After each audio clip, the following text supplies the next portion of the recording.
എത്ര ദൂരം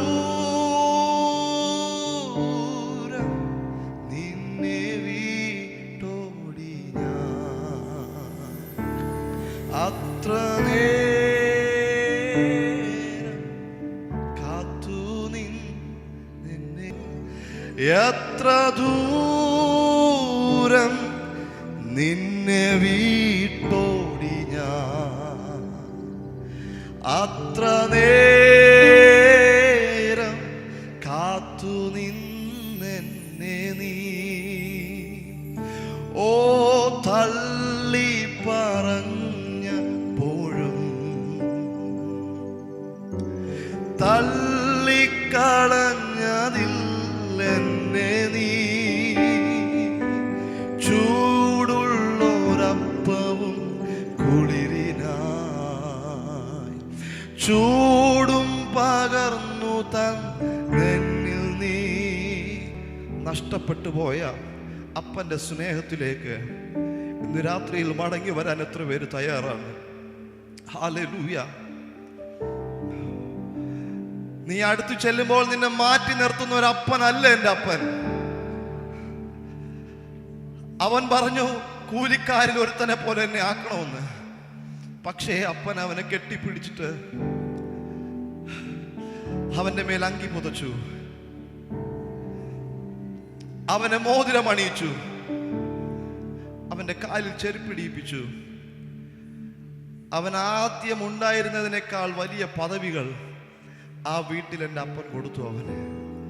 ഇന്ന് രാത്രിയിലും ദൈവസന്നിധിയിൽ നിന്ന് അകന്നു പോയ ദൈവ പൈതലേ, നീ മടങ്ങി വരുമ്പോൾ നിന്നെ കുറ്റം പറഞ്ഞ് നിന്റെ തെറ്റുകൾ എണ്ണി എണ്ണി ചൂണ്ടി നിന്നെ മാറ്റി നിർത്തുന്ന ഒരപ്പനെയല്ല ഇന്ന് രാത്രി ഞാനിവിടെ ഉയർത്തുന്നത്. ആ തെറ്റുകളെല്ലാം മറന്ന് നിന്നെ കെട്ടിപ്പിടിച്ച് നിന്നെ ഉമ്മ വയ്ക്കാൻ തയ്യാറായി നിൽക്കുന്ന ഒരു യേശുപ്പച്ചനെ ഇന്ന് രാത്രി ഞാൻ പരിചയപ്പെടുത്തുന്നത്. മനുഷ്യന്റെ വാക്ക് കേൾക്കരുത്. ഇനി നിന്നെ ദൈവം സ്നേഹിക്കത്തില്ല എന്നുള്ള വാക്കുകളൊക്കെ മാറ്റി വെച്ചിട്ട് പറ, ഞാൻ എൻ്റെ അപ്പൻ്റെ അടുക്കൽ ചെല്ലും.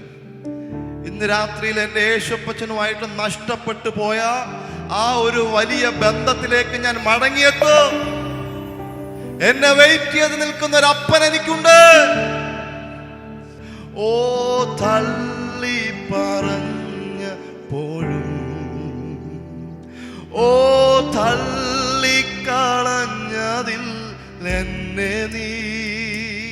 ഓ ചൂടുള്ളൊരപ്പവും കുളിരിനാ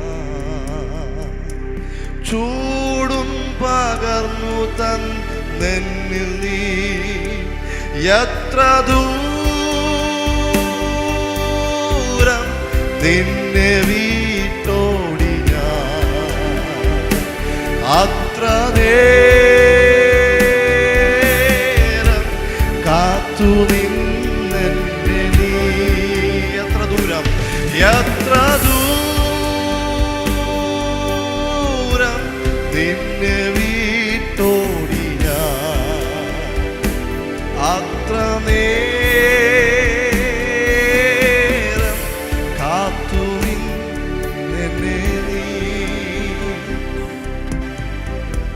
പത്രോസ് വിചാരിച്ച് ഇനി ഒരിക്കലും കർത്താവ് പത്രോസിനെ സ്വീകരിക്കത്തില്ലെന്ന്.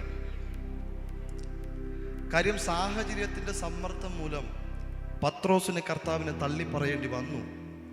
പക്ഷെ പത്രോസിന്റെ അകത്തളങ്ങളിൽ അവന്റെ ചിന്ത എങ്ങനെയായിരുന്നു? ഇനി ഒരിക്കലും കർത്താവ് എന്നെ സ്വീകരിക്കത്തില്ലെന്നായിരുന്നു. പക്ഷെ പത്രോസ് ചിന്തിച്ചതിനേക്കാൾ അപ്പുറമായിരുന്നു ദൈവത്തിന്റെ സ്നേഹം. ഹല്ലേലൂയ. ഇനി ഒരിക്കലും ഞാൻ കർത്താവിൻ്റെ പാത പിന്തുടരത്തില്ലെന്ന് പറഞ്ഞ് പിന്മാറ്റത്തിന്റെ അങ്ങേയറ്റം ബാക്കിയുള്ളവരെയും കൂടി വിളിച്ചോണ്ട് പോയ പത്രോസിനെയും കൂട്ടരെ നോക്കി പുലർച്ചെ ചൂടുള്ള അപ്പവും കനലിൽ ചുട്ട മീനുമായിട്ട് വെയിറ്റ് ചെയ്ത് നിൽക്കുന്ന ഒരപ്പനെ നമുക്ക് യോഹന്നാന്റെ സുവിശേഷത്തിനകത്ത് കാണാൻ കഴിയുന്നുണ്ട്. ഇന്ന് രാത്രിയിലും ഞാൻ നിങ്ങളോട് പറയാം, വീഴ്ചകൾ സർവ്വസാധാരണമാണ് നമ്മുടെ ജീവിതത്തിനകത്ത്. പക്ഷേ അതിൻ്റെ നടുവിലും യേശുപ്പച്ചനെ സ്നേഹിക്കാൻ ഒരു മനസ്സ് നിങ്ങൾക്കുണ്ടെങ്കിൽ, നിങ്ങളെ വെയിറ്റ് ചെയ്ത് നിൽക്കുന്ന ഒരപ്പൻ, പലപ്പോഴും നമ്മൾ തള്ളി പറഞ്ഞിട്ടും നമ്മളെ തള്ളിക്കളയാതെ ഇന്ന് നമ്മളെ പിന്തുടരുന്ന നല്ലൊരു യേശുപ്പൻ്റെ സ്നേഹം ഇന്ന് രാത്രിയിലും ഇതിനകത്തുണ്ട് എന്ന് വിശ്വസിക്കുന്നവരുണ്ടെങ്കിൽ ആ കർത്താവിന് മഹത്വം കൊടുത്താട്ടെ. ആ പിന്തുടരുന്ന ദൈവസ്നേഹം നമ്മുടെ കൂടെ ഉള്ളത് കൊണ്ടാണ് ഇന്ന് രാത്രിയിൽ നമ്മൾ ജീവനോടിരിക്കുന്നത്. ഹല്ലേലൂയ. അല്ലെങ്കിൽ എവിടെയൊക്കെയോ നമ്മൾ തകർന്നു പോയേനെ. ഇനി എന്നെ കർത്താവ് ഒരിക്കലും സ്വീകരിക്കത്തില്ല എന്നുള്ള ചിന്തകളൊക്കെ മാറ്റി വെച്ച എല്ലാവരും എന്നും നടക്കുന്ന പോലെ ഒരു വർഷിപ്പിനല്ല ഞാൻ ആഗ്രഹിക്കുന്നത്. ഒരു റിവൈവിൽ ഇന്ന് ഇവിടെ നടക്കണം. അനുഗ്രഹത്തിന്റെ റിവൈവിലല്ല, അപ്പനുമായിട്ടുള്ള ഒരു എൻകൗണ്ടർ ഇന്ന് രാത്രിയിൽ ഇവിടെ വെളിപ്പെടട്ടെ. ജീവിതയാത്രയിൽ കുറവുകൾ വന്നുപോയതിൻ്റെ പേരിൽ കർത്താവ് ഇനി എന്നെ സ്വീകരിക്കത്തില്ല എന്നുള്ള ഇന്ന് രാത്രിയിൽ പരിശുദ്ധാത്മാവ് അങ്ങനെ തന്നെ പറയുന്നു. ഇനി ഒരിക്കലും ദൈവത്തിന് എന്നെ ഇഷ്ടമില്ല എന്ന് ആരൊക്കെയോ ഇതിനകത്ത് പറഞ്ഞുകൊണ്ടിരിക്കുകയാണ്.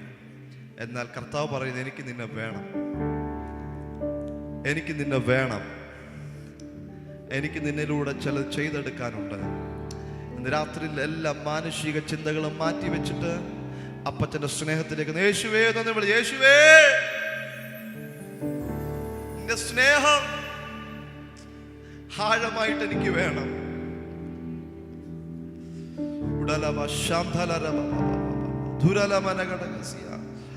റാംസിയാന മനമന ജുഡല ബല ബല ബല ശാന്തല മനമന